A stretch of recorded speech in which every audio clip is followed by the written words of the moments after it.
Hola, hola compañeras de pedagogía, ya estamos aquí, ahora sí en lo que viene siendo la parte final de nuestro curso Sistema Educativo Nacional, con motivo de la última clase, esperando que este curso pues haya cumplido las expectativas y sobre todo lo que viene siendo el temario. Estamos analizando cómo se ha ido consolidando, desarrollando y estableciendo nuestro sistema educativo nacional.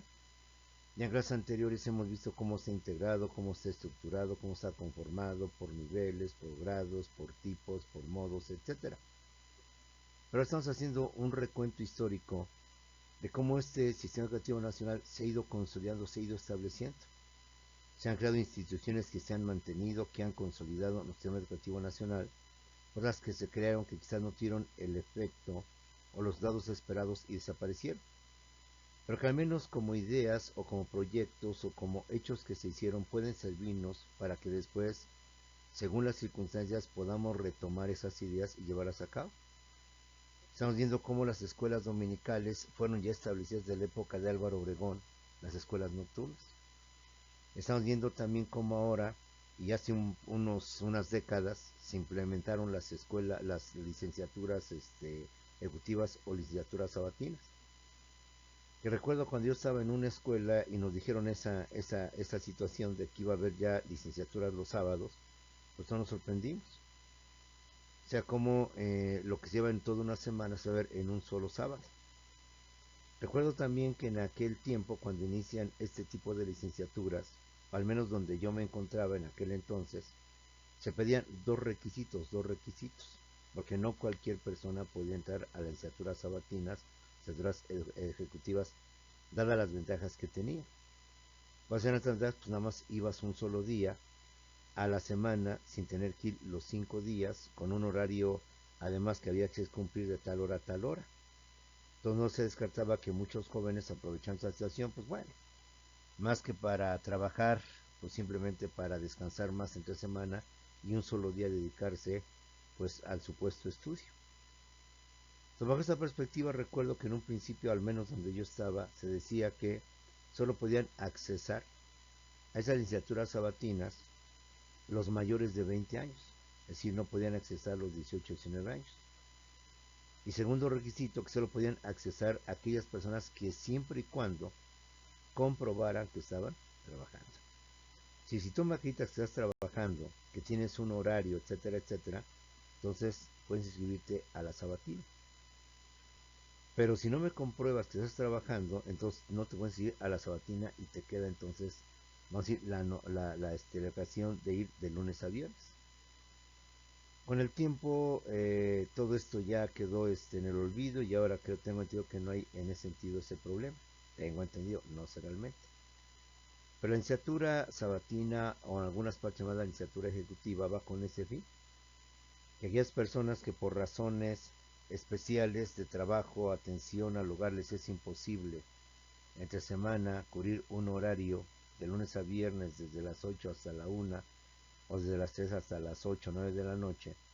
Entonces creo esta modalidad con la intención de facilitar la preparación, el estudio de lo que viene siendo la población mexicana y con esto tener mejor alternativas de estudio. Pero ahora estamos viendo cómo ya esta idea apareció en 1920-24. Quizás alguien por ahí la leyó y quizás le sirvió de base o de inspiración o de motivación para decir, bueno, ¿y por qué no también ahora? Que si bien no vivimos en los tiempos del porfiriato ni en la época de la porrevolución mexicana, sí tenemos una situación parecida en cuanto a que hay mucha gente que trabaja, en cuanto hay mucha gente que ya tiene inclusive un cargo, un puesto, pero que por razones X nunca se llegó a titular y que hoy les vamos a ofrecer esa oportunidad, dedicándose toda la semana a sus labores, a su trabajo, pero el fin de semana dedicándose pues a lo que viene siendo su licenciatura. En fin, estamos analizando con veros cómo se han ido creando instituciones, cómo se han ido creando leyes, organizaciones, y estamos viendo cómo este tipo de movimientos o de evolución, mejor dicho, ha ido consolidando y creando y estructurando nuestro sistema educativo nacional. Hemos visto la obra educativa del primer presidente revolucionario Venustiano Carranza, la de Álvaro Obregón y la de Plutarco Elías Calles. Sigamos pues con este recuento de cómo se va estructurando, se va organizando, se va ordenando nuestro sistema educativo. Y tenemos la educación durante el Maximato, de 1928 a 1932 con 3 presidentes. Emilio Portes Gil del 28 al 30, Pascual Tirrubio del 30 al 32 y Abelardo L. Rodríguez del 32 al 34. Recuerda que son los llamados presidentes del Maximato, porque a Plutarco Elías Calles quedó presidente del 20 al 24, perdón, del 24 al 28, 24 al 28, se le conoce como el jefe máximo de la revolución, pues uno de los últimos sobrevivientes de la Revolución Mexicana, y de el jefe máximo de la revolución deriva la palabra maximato. Plutarco Elías Calles fue un presidente que una vez que dejó el poder, siguió teniendo poder absoluto sobre los políticos y sobre los presidentes de México. A pesar de que él ya no era presidente, él seguía mandando, seguía ordenando, y muchas veces los presidentes aquí mencionados no eran sino más que sus títeres. Tan es así que en aquel tiempo se acuñó mucho la frase, refiriéndose a Palacio Nacional, ahí vive el presidente, pero el que manda, el que verdaderamente manda, vive al lado, vive en otra parte.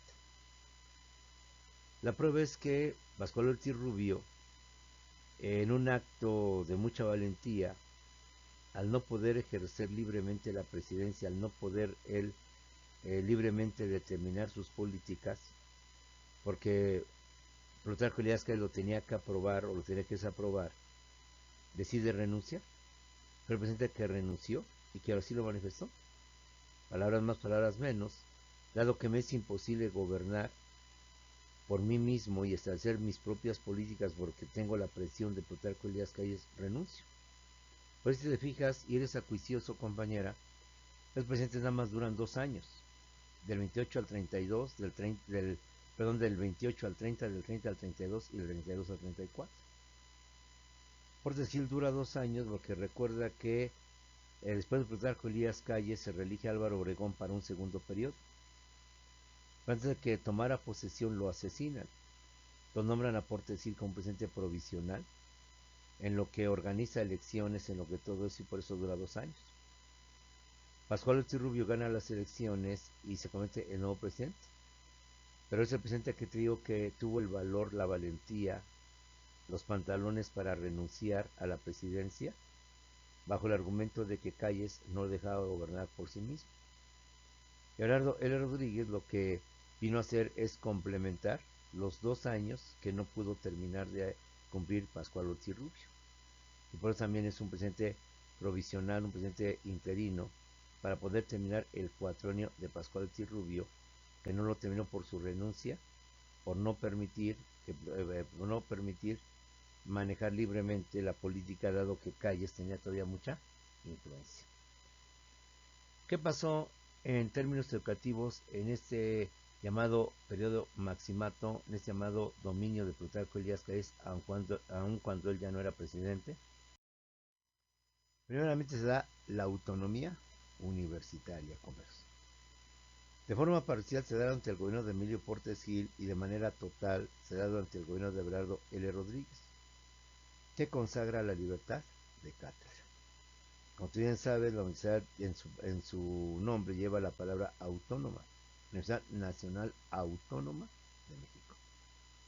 Lo que significa que en esa institución se establece la libre cátedra, es decir, nadie te puede prohibir el pensamiento, las ideas que tú puedas establecer dentro de la universidad. Eres libre de expresar a tu clase, claro, de acuerdo al temario, pero expresar a tu forma. Ejemplo, ¿cómo hablar del porfiriato? Decimos que Porfirio Díaz fue un buen presidente, un gran estadista, un visionario que llevó al país al progreso, al desarrollo, que impulsó el ferrocarril, que impulsó la energía eléctrica, que trajo la industrialización al país, que trajo la inversión para que México prosperara. Como así en muchas escuelas y en muchos maestros se da ese tipo de enseñanza. O hablamos del porfiriato como una dictadura que vino a desdibujar, que vino a hacer más pobres y que vino a que creó una política en contra de las clases populares. Al obrero lo reprimió, al campesino lo reprimió, al indígena lo asesinó,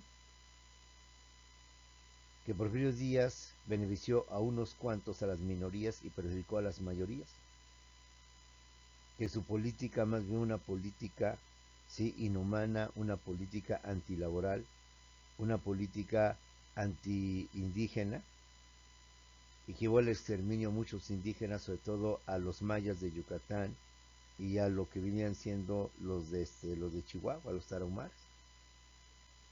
Entonces, como puedes ver, eso es libertad de cátedra, que tú puedas expresar tu enseñanza de acuerdo a tus ideas y no que te impongan y que te digan, aquí las cosas son de esta manera.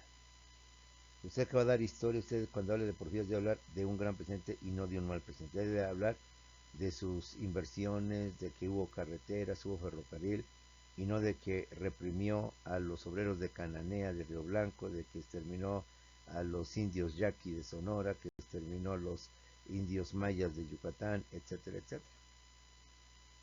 Recordemos que la universidad se llama autónoma porque si bien financieramente depende del gobierno federal, porque el gobierno es el que le da el dinero para pagar y para poder subsistir, el gobierno no se puede meter en los planes y programas de estudio. El gobierno no puede decir, ¿sabes qué? Yo quiero que des estas clases, que estas materias. No, simplemente la UNAM tiene autonomía para hacer su libertad de cátedra, su ideología. La UNAM es un lugar en donde, o la universidad es un lugar en donde deben de fluir las ideas, el pensamiento. Ya he hablado mucho sobre este tema. Usted y yo estamos en el terreno de las ciencias sociales y de las ciencias humanísticas, donde difícilmente nos vamos a poner de acuerdo sobre un tema, sobre un problema, sobre un aspecto. Porque no estamos en el terreno de las ciencias exactas, en el terreno de las físico-matemáticas, donde todos los matemáticos, físicos y químicos, y nadie sin excepción, todos coinciden en que la fórmula del agua es H2O, de que el valor de pi es 3.1416. Un ejemplo más oso por un explícito de que 5 más 5 son 10. ¿Por qué? Porque son ciencias exactas, son ciencias donde el criterio es único. En cambio, las ciencias sociales y humanísticas, pues hay diversidad de opiniones, de puntos de vista, donde no vamos a coincidir. Eso en lugar de molestarnos debe de alentarnos. Porque como lo vimos en filosofía de la ocasión, vemos cosas que nunca habíamos imaginado. Un filósofo nos abre más la mente, nos hace ver en cosas que nunca tú y yo habíamos pensado, amplía nuestro criterio. Y si tenemos una parte opuesta a nuestro pensamiento, entonces amplía más nuestro criterio para que a través del uso de la razón podamos demostrar cuán equivocado se encuentra la persona o se encuentra esa corriente. Acuérdate, empirismo contra racionalismo, materialismo contra idealismo y un montón de corrientes que se oponen, que se niegan la una con la otra. Y a la una a la otra dice que es falso lo que ella dice, pero que esa misma también dice que es falso lo que la otra sostiene. En lugar de molestarnos, debe de permitirnos ampliar nuestro criterio y ver las cosas no desde un solo punto de vista. Entonces la autonomía universitaria se da tanto en los gobiernos de Emilio Portesil de forma parcial, pero de forma total, de forma absoluta, se da en el gobierno de Abelardo L. Rodríguez. Desde entonces, nuestra Universidad Nacional de México se llama como actualmente la UNAM, Universidad Nacional Autónoma de México, y se le conoce pues como viene siendo la casa máxima de estudios. ¿Qué pasa con Pascual Ortiz Rubio? Dijimos un presidente que hay que destacarlo, una persona que hay que destacarlo por su valentía, por su coraje, por sus pantalones, de haber renunciado a la máxima cargo que es presidente por principios, por no permitir que Plutarco ya lo siguiera manipulando, siguiera manejando y que él fuera como un simple títere que quedaba bajo el dominio de Plutarco Elías Calles. Pascual Ortiz Rubio del 30 al 32 establece la ley Calles, por lo que todo ministro de la iglesia tiene prohibido ser maestro de educación primaria. Recordemos una vez más, durante mucho tiempo los maestros eran sacerdotes. El único requisito para ser maestro era ser sacerdote. Y en la época colonial todos los maestros eran sacerdotes, eran ministros de la iglesia. Entre el porfiriato, una gran cantidad de sacerdotes no eran laicos, eran eclesiásticos. Entonces, ahora viene la contraparte, ahora viene la contrapropuesta. Y a partir de Pascual Rubio, y como hasta la fecha, se establece que ningún ministro de la iglesia, llámese sacerdote, padre, obispo, arzobispo o lo que sea, tiene prohibido ser maestro de educación primaria. Precisamente porque pues el niño es manipulable, es manejable. El niño, como dicen por ahí, es como una plastilina que podemos moldear a nuestra manera, a nuestro gusto. Y hasta la fecha esta disposición se mantiene en todos los niveles, aunque aquí parecen incongruencias de la vida. Hay escuelas eminentemente religiosas, de alto contenido religioso. La Universidad La Salle es una escuela que pertenece a los legionarios de Cristo. La escuela Simón Bolívar, si no me recuerdo, también es otra escuela de carácter eminentemente controlado por los religiosos, y así por el estilo. Y es obvio que en todas esas escuelas les enseñan catecismo, les enseñan algunos aspectos religiosos. Entonces, como puedes ver aquí, o el gobierno se hace que no ve, o el gobierno tolera este tipo de situaciones contraviniendo la Constitución y contraviniendo, pues desde entonces lo que ya había dicho este señor, de que se prohíbe que todo ministro de la iglesia sea maestro de educación primaria. Pasemos ahora a Abelardo L. Rodríguez, 1932 a 1934.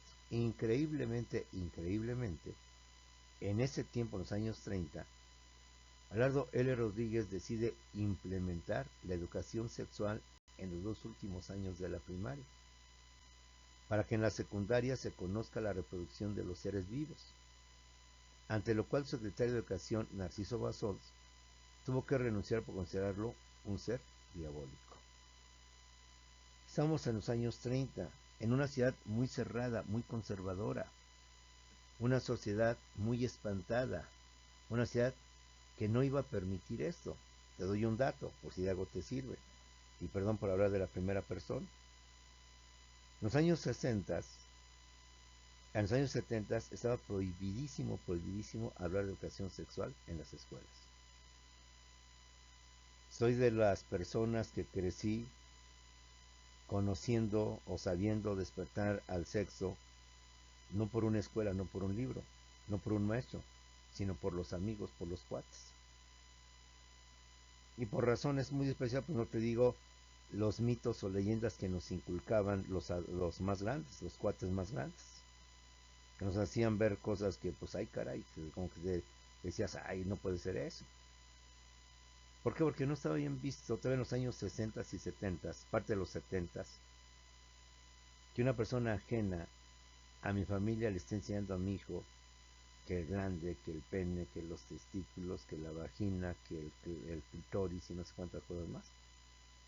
Ahora, si eso fue en los 60s y 70s conmigo, donde yo no llevé nada de educación sexual, ni en primaria ni en secundaria, ¿sí?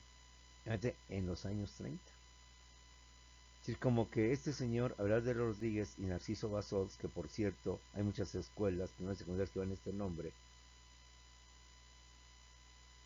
tuvieron el atrevimiento, la locura, diríamos, tomando en cuenta el pensamiento cerrado, el pensamiento conservador de esa sociedad, de querer implementar en los 2 últimos años, quinto y sexto año de primaria, la educación sexual. Para que los jóvenes o los pubertos o los adolescentes de secundaria, de primero a tercer año, ya tuvieran una idea general de lo que es la reproducción de los seres vivos. Obviamente esto espantó, escandalizó a la sociedad de aquel tiempo, que provocó que el mismísimo Narciso tuviera que renunciar ante las amenazas, la presión de la sociedad civil, de las gentes de buenas conciencias, de las personas de buenos pensamientos, y catalogar a Narciso Bassols como un ser diabólico, un ser que venía a traer tentaciones o cosas malas hacia los niños. Hoy a los ojos del tiempo pues vemos qué tan cerrados estábamos, qué tan mal estábamos, porque ahora pues ya hablar de estos temas ya un niño entiende todo este tipo de conceptos que antes eran tabú, que la vagina, que la uretra, que el pene, que el glande, que los testículos, que no sé cuántas cosas más. Entonces ve cómo la ciudad va evolucionando, no solo en el aspecto tecnológico, técnico, sino en el aspecto educativo, cultural, en el aspecto moral, en el aspecto ético, en tantas y tantas cosas. Lo que todavía en mis tiempos era un tabú, pues imagínate en los años 30 lo que esto significó. Pero al menos ahí queda la anécdota, ahí queda el dato. En los años 30, 32, 34, Abelardo L. Rodríguez y secretario de Educación Narciso Bassols deciden implementar la educación sexual en los dos últimos años de la primaria, quinto y sexto año, para que en la secundaria se conozca la reproducción de los seres vivos, por lo cual Bassols tuvo que renunciar ante la presión por ser considerado como un ser diabólico. Nos viene después Lázaro Cárdenas del Río. Lázaro Cárdenas del Río del 34 al 40, reitero, es con él con quien se inician los sexenios. Es a partir de cuando los presidentes van a durar 6 años y no 4 años. Como se ven manejando desde la época de la vida independiente en los años 1823-24, en que Guadalupe Victoria, primer presidente republicano liberal, asume la presidencia. Y que desde entonces hasta la época de, vamos a llamarle de Abelardo L. Rodríguez, estos presidentes duran 4 años. Y a partir de las acuerdas inician los sexenios. Los presidentes de 6 años. Y cabe mencionar, como te dije hace rato, que fue Carlos Sáenz de Gortari quien trató de impulsar una reforma hasta hacer un sistema electoral similar a Estados Unidos. El presidente dura 4 años en el poder, pero con derecho a reelegirse por otros 4 años más, podría una suma total de 8 años de presidencia. Las Cárdenas del Río, 1934-1940, establece la educación socialista. Para tal efecto reforma el artículo 3 para establecer la educación socialista, que tenía por objeto emancipar a las personas, hacerlas libres de todo fanatismo y prejuicio, para hacerlos seres pensantes, racionales y libres. Cabe decir que en aquella época educación socialista o socialismo significaba algo diabólico, algo maquiavélico, algo negativo, algo feo. Por lo cual la sociedad se escandalizó, no terminó de escandalizarse de la educación sexual que quiso establecer Abelardo L. Rodríguez, cuando ahora Cárdenas establece literalmente, textualmente en el artículo 3, que la educación, además de ser laica, gratuita y obligatoria, será socialista. Y ya alguna vez platicamos de lo que es el socialismo, el capitalismo, el liberalismo, el gobierno nacional revolucionario, lo que vienen siendo gobiernos neoliberales. Entonces, para esta sociedad también todavía cerrada, para esta sociedad todavía no abierta para las ideas y los pensamientos, pues una situación de agravio, una situación de incongruencia, una situación de locura, el que Cárdenas haya establecido la educación socialista. La educación socialista, en esencia, tenía por objeto emancipar a las personas de todo fanatismo y prejuicio. Si hoy hablamos de que tenemos católicos muy cerrados, pues en aquel tiempo imagínate, hoy tenemos católicos mucho más cerrados. Si hemos visto personas mochas, como se dice cuando son católicos, por el colorado y extremistas o extremos, imagínate cómo serán en los años 30 con sus ideas pues de sexo, de libertad y de cosas por el estilo. Impulsa y consagra la educación técnica y tecnológica a través de la creación del Instituto Politécnico Nacional y las escuelas vocacionales. Quizás el máximo logro o la máxima proeza que hizo Cárdenas en materia educativa, cuando ahorita hablamos de producción petrolera, hablamos de la creación de la CTM y de la CON y otras cosas más, repartición de tierras, veamos el punto de vista estrictamente educativo y cultural. Que la obra máxima de Cárdenas en materia educativa es justamente eso. la creación del Instituto Politécnico Nacional como contraparte y complemento de la Universidad Nacional Autónoma de México. Porque la UNAM es más bien del área de ciencias sociales y humanísticas. El Instituto Politécnico Nacional es más bien del área de físico-matemáticas, del área técnica operativa o tecnológica, y otros del área administrativa, humanística y social. Entre UNAM y Poli hay una gran diversidad, perdón, una gran diferencia entre ambas instituciones. Son pocas las carreras que en común tienen. Son la ingeniería civil, son la administración, la contaduría, etc.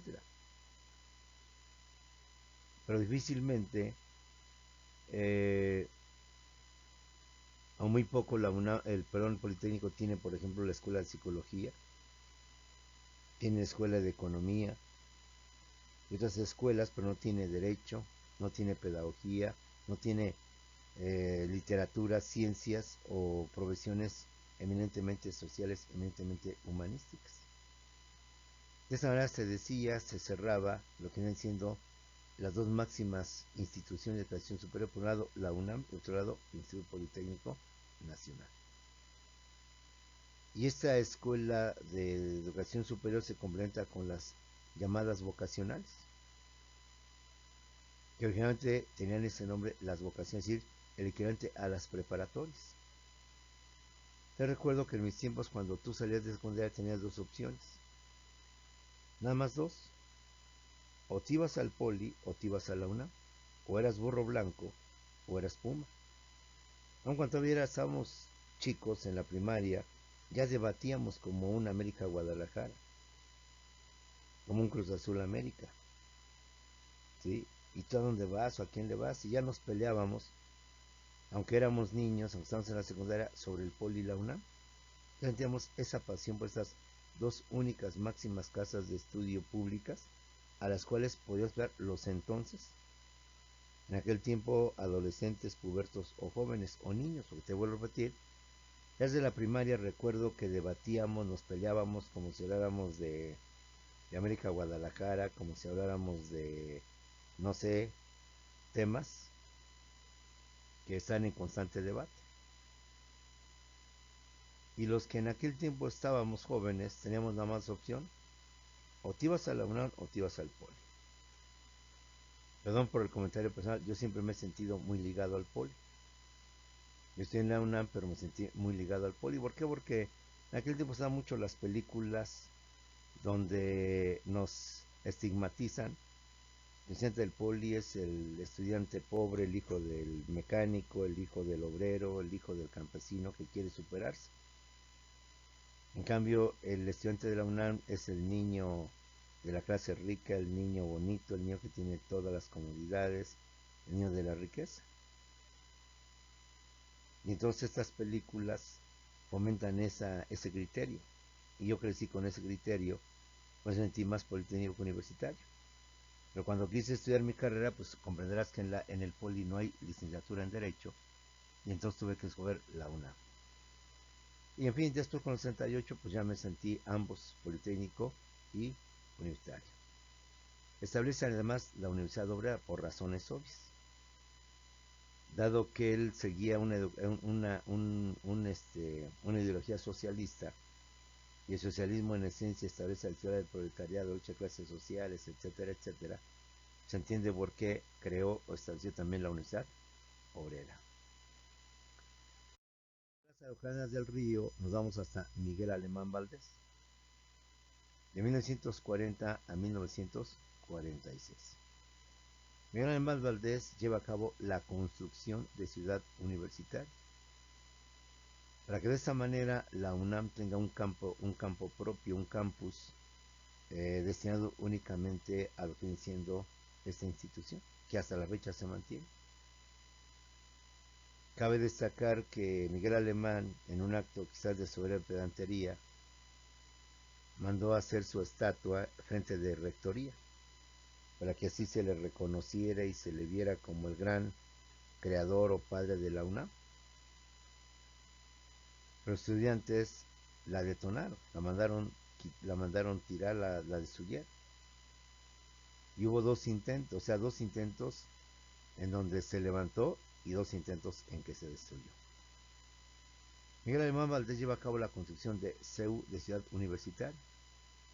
Incrementó los jardines de niños y escuelas primarias en todo el país. Llevó a cabo la publicación de libros de texto a precios populares. Es decir, Miguel Alemán entiende que ya los niños deben llevar un libro de texto, un libro que les permita complementar y llevar a cabo sus estudios.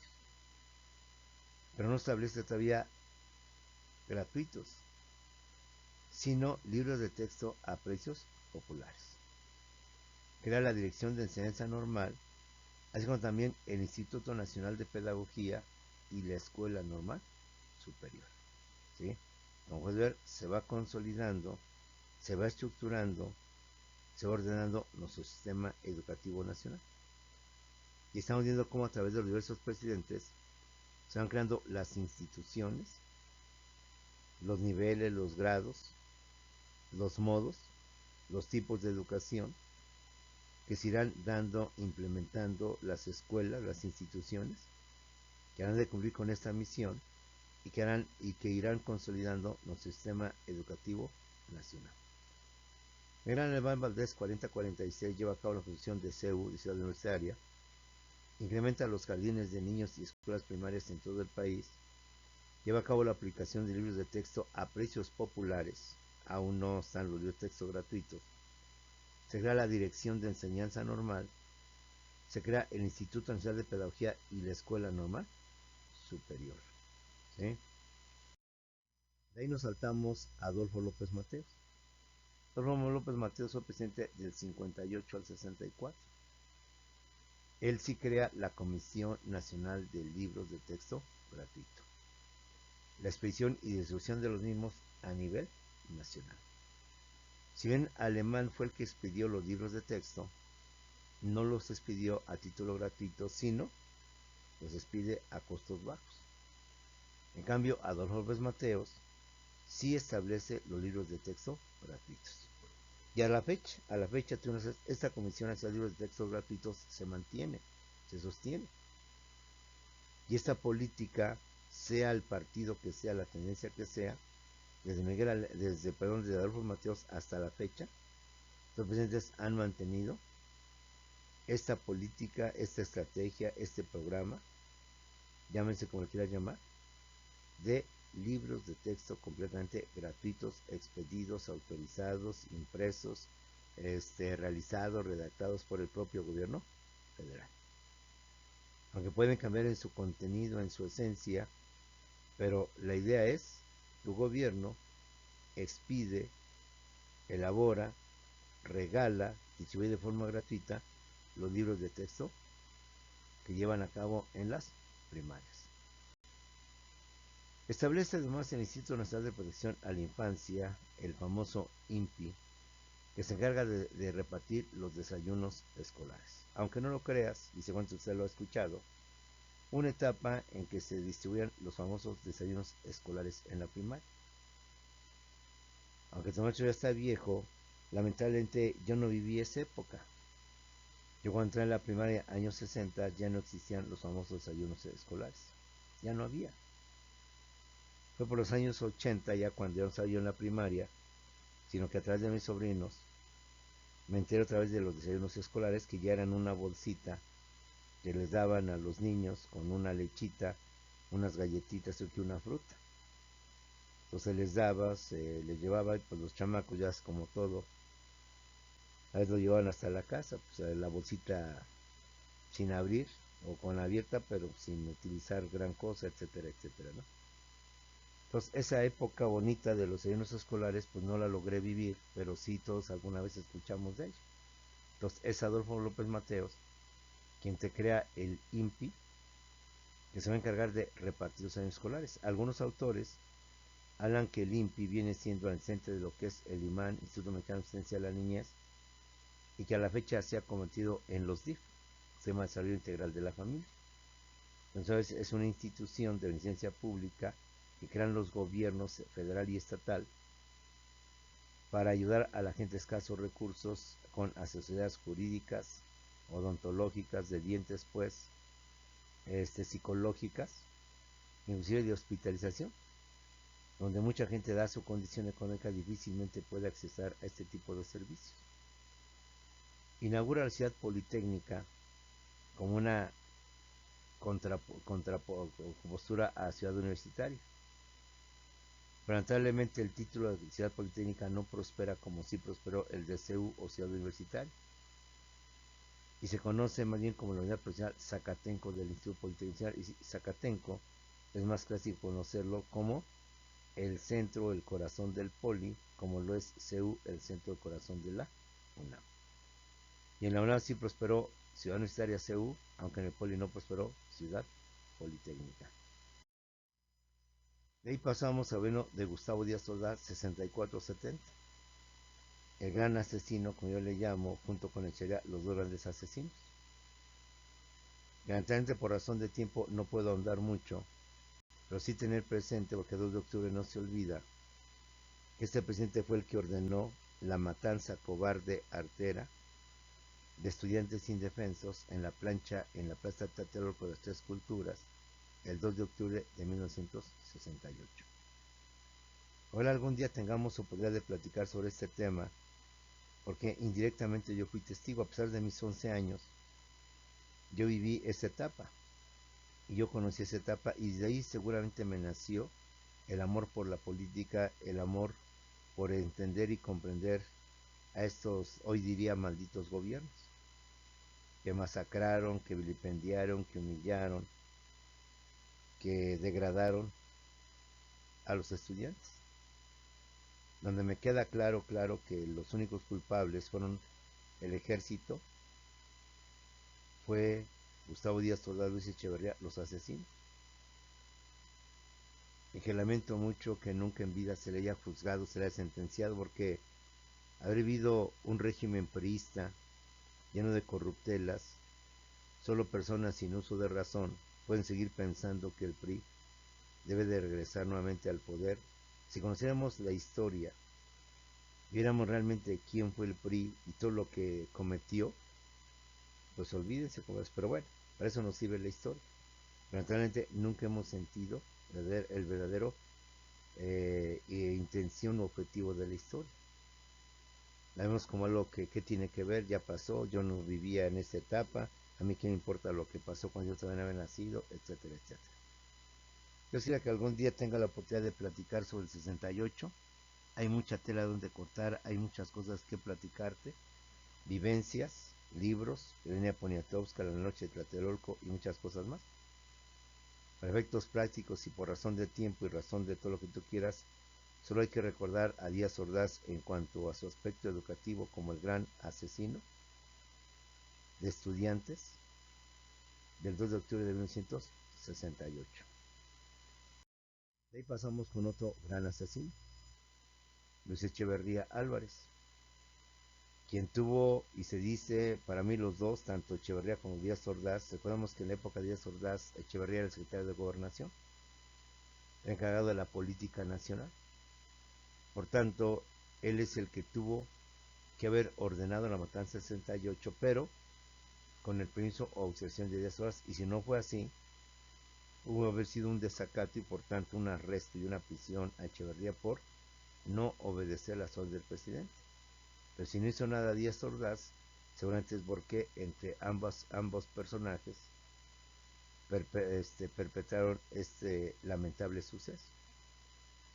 Pero ese Echeverría Álvarez, quizás no habiendo satisfecho su sed de sangre del 2 de octubre, vuelve a repetir otra masacre de estudiantes el 10 de junio del 71, los famosos halcones o el halconazo. Lamento por razón de tiempo no platicar más, también fui mudo testigo de esta situación.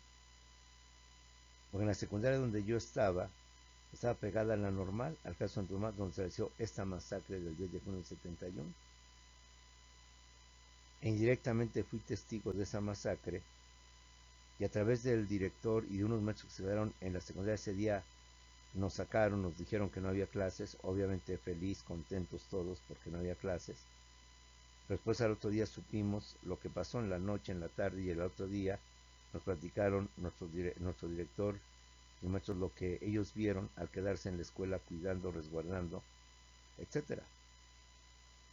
Lamento mucho no tener tiempo para platicar, pero esperamos en algún momento poder platicar de estas dos masacres, por lo cual para mí Luis Echeverría Álvarez y Gustavo Salazar son los dos grandes asesinos de nuestro país, los más grandes asesinos que podemos tener, y que no debemos dar un minuto de justificarlos o de entenderlos. Que he tenido compañeros de mi generación que de repente me he topado, que al revés, sostienen que lo que hizo Echeverría y lo que hizo Díaz Ordaz fue un acto muy patriótico, un acto muy valiente, un acto muy adecuado de un señor con poder para poder apaciguar al país. Pero bueno, Dios quiera que algún día tengamos tiempo para platicar de estos temas y poder ampliar esto. Bueno, Echeverría, seguramente con el afán de ganarse a los jóvenes, con el afán de quitarse esa mala imagen de asesino que en lo personal nunca se va a quitar, ni la de Díaz Ordaz, los grandes asesinos, lleva a cabo una reforma educativa. Esa reforma educativa te crea tres grandes instituciones que a la fecha se mantienen, justamente por la situación favorable que dan hacia las personas. Te crea la UAM, Universidad Autónoma Metropolitana, la Casa Abierta al Tiempo, como una institución que viene a apoyar al Politécnico, a la UNAM, ya para entonces saturados, insuficientes para poder atender a tanto joven que quiere estudiar en sus aulas. Entonces Echeverría crea la UAM como una forma de poder crear una válvula de escape y poder atender la fuerte demanda, la gran demanda de jóvenes que quieren estudiar y que les es imposible hacerlo en la UNAM y en el POL. Y que a la fecha las tres instituciones se han convertido justamente eso, insuficientes para poder atender la gran demanda de jóvenes que reclaman una educación pública, una educación accesible.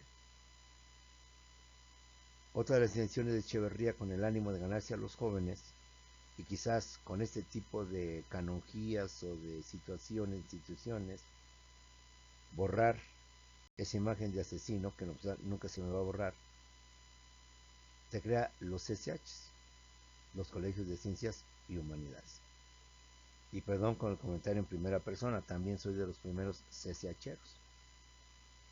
Ya para entonces vislumbraba que las nueve preparatorias de la UNAM eran insuficientes para poder atender la demanda de tanto joven que quería estudiar la preparatoria. Entonces, como una medida que cabe decir en su momento fue muy oportuna, que en su momento pues en lo personal me ayudó, porque se establecieron CCH Azcapotzalco, CCH Vallejo, CCH Oriente, CCH Sur, CCH Naucalpan, con 4 turnos. 4 turnos que comprenderás permitieron que entonces la demanda de jóvenes que querían estudiar pudo ser satisfecha. Porque ante la insuficiencia de la UNAM con 2 turnos, matutino y vespertino, y 9 preparatorias, los 5 CCHs con 4 turnos, vinieron por tanto a ampliar las opciones y el abanico de oportunidades para muchos jóvenes. O sea, es lo único que había que tomar en cuenta, no agradecer en cuanto a Echeverría, pero insisto, su intención de él más que nada fue tratar de ganarse a la juventud, creando medios, canales, instituciones, que pudieran los que entonces queríamos estudiar tener esa alternativa, pero que lamentablemente por sus asesinatos del 2 de octubre y del 10 de junio, pues no podemos dar un agradecimiento con efusividad, con entusiasmo, porque esos actos negativos que llevó empobrecen, ensombrecen obviamente estos programas, estas instituciones que crea. Por último, te crea también el CONACYT, que a la fecha se mantiene el Consejo Nacional de Ciencia y Tecnología. Nos supone está lo más grande en investigadores, lo más profesional de personas dedicadas a la investigación, a los estudios profundos de las diversas disciplinas dentro del área de ciencia y tecnología. Porque el otro, que es el Colmex, el Colegio de México, más bien es del área de ciencias sociales y humanísticas. Para terminar, comparo los gobiernos neoliberales, del 82 al 18, de 1982 al 2018, con Miguel de Amadrid Hurtado, Carlos Arenas de Gortari, Ernesto Ponce de León, Vicente Fox Quesada, Felipe Calderón Hinojosa y Enrique Peña Nieto. Su intención: privatizar la educación pública para que los particulares la manejen o la manejan. Recordemos que ellos llevan a cabo las famosas reformas estructurales, que es privatizar, pues se llaman los neoporfiristas, todas las actividades estratégicas, ferrocarriles, bancos, economía, mercado, etcétera, escuelas, hospitales, y hacer los negocios de los particulares. Y después de todo, pues la educación no es sino más que un negocio, entendido en el buen sentido de la palabra. Entonces ellos pretendían privatizar en esencia la educación pública. Gracias al triunfo de Obrador se impidió que en un momento determinado, ahorita estaríamos viviendo momentos aciagos, donde se estaría proponiendo la venta de la UNAM, la venta del Politécnico, la venta de la Metropolitana. De hecho, dentro de todo esto recuerdo que se hablaba mucho de que ya había inversionistas japoneses que querían comprar la UNAM, ya tenían la intención de venir aquí a México y comprar a la UNAM y hacer una escuela privada. Dieron un fuerte impulso e incremento a las escuelas particulares. Te recuerdo, en mis tiempos solo tenías dos opciones, la UNAM y el Politécnico. Y recuerdo que desde entonces existía la Iberoamericana, el TEC de Monterrey y una que otra particular. Ahora si hacemos un abanico, un repertorio de escuelas privadas, no, olvídate. Son cientos, quizás miles de escuelas privadas, que yo no estoy en contra de ellas, que yo no estoy renegando de ellas. Prueba de ello es que yo vivo gracias a una de ellas, que es esta en donde estamos usted y yo. Pero simplemente he creído que si no deben existir las dos, la educación pública y la educación privada. Y que debe haber una competencia entre ambas, pero en el buen sentido de la palabra, una competencia sana, por demostrar que sus planes, programas de estudio son mejores que los de las otras, etcétera, etcétera. De igual manera establece el ahistoricismo sin historia. Recuerda que ellos impulsan la visión económica, en donde se trata de que ya no haya barreras comerciales, sino haya libre comercio. Y muchas cosas. Y esto trae como consecuencia también sin historia. ¿Qué es lo que separa a los países? Su historia. ¿Qué es lo que impide que los países puedan ir? Su historia. Entonces quitamos la historia y hablamos de una historia humana y no una historia de México, una historia de Estados Unidos, una historia de Francia, sino una historia de la humanidad. Pues lograremos entonces una mejor unión, una mejor conjunción de la humanidad. De esta manera se establece que la historia de México se estudia a partir de la época colonial y no de la época prehispánica. Se habla en estos gobiernos que toda la época prehispánica, los mayas, los aztecas, los olmecas, los toltecas, período clásico, preclásico, posclásico y todo lo demás, se ha olvidado. Porque según ellos, la historia de México empieza a partir de la conquista española, a partir de que el español nos vino a conquistar y estableció la colonia. Por tanto, el islámico debe de empezarse a ver a partir de 1521, olvidando nuestros orígenes indígenas, nuestras culturas prehispánicas. ¿eh?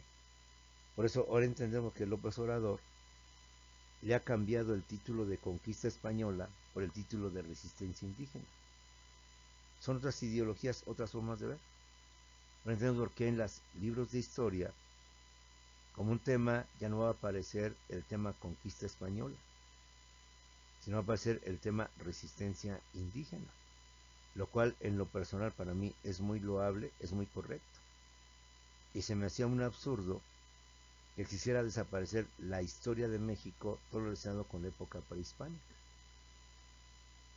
En cuanto a la historia universal, también pretendían que se olvidara toda la edad antigua, es decir, la etapa de las grandes culturas y civilizaciones antiguas como son India, Egipto, China, Fenicia, Persia, los hebreos, Grecia y Roma, entre otras muchas culturas, y que la historia universal empezara a partir de la Edad Media, a partir del siglo V, a partir de los años 400,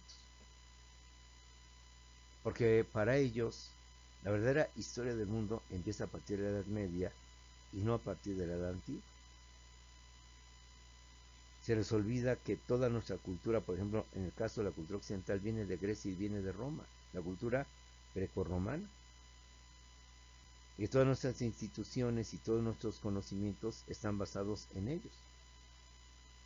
¿Acaso alguna vez te has preguntado por qué en México y en América llamamos filósofos griegos? Nos llamamos filosofía puros griegos, tales de Mileto, Anaxímenes, Anaxágoras, Pitágoras, ¿sí? Los grandes filósofos griegos, Platón, Sócrates, Platón, Aristóteles, ¿sí? ¿Por qué estudiamos la Ilíada y la Odisea de Homero, griego? ¿Por qué estudiamos en literatura a los grandes clásicos? Sófocles, las 7 tragedias, Edipo Rey, Edipo en Colono. Decíamos tanto de los griegos, porque tengo entendido que los de medicina hacen el juramento, creo que es de Hipócrates o el de Galeno, no sé, considerado como el padre de la medicina griega y el padre de la medicina en general. Entonces, dar de un borrón eso, pues no, gracias a Dios no prosperó esta idea. Esta idea de los neoliberales es justamente eso, educativamente,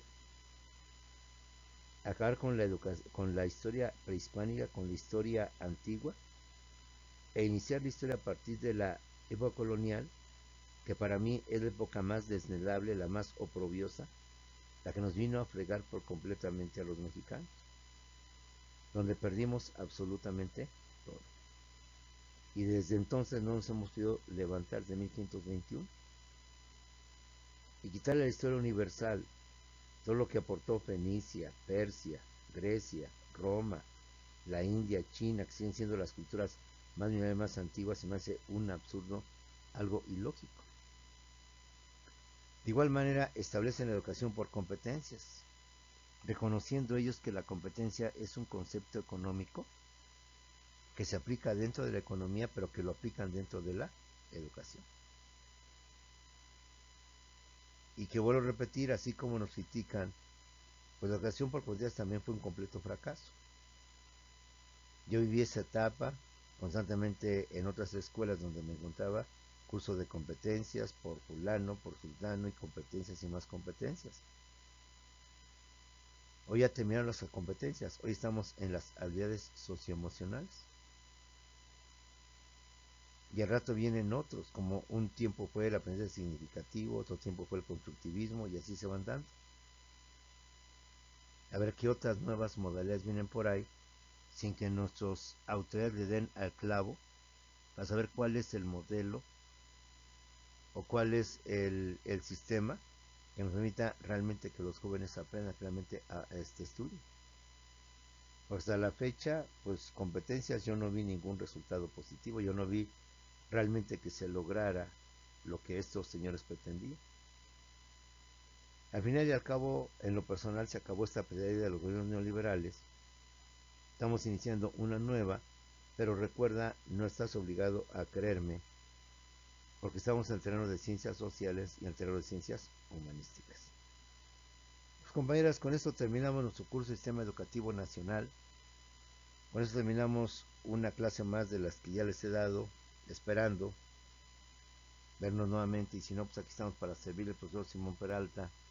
Vemos en unos cuantos segundos en Zoom para definir ya los últimos detalles de los últimos días de la última semana de nuestro curso, y estamos al tanto unos cuantos segundos en Zoom.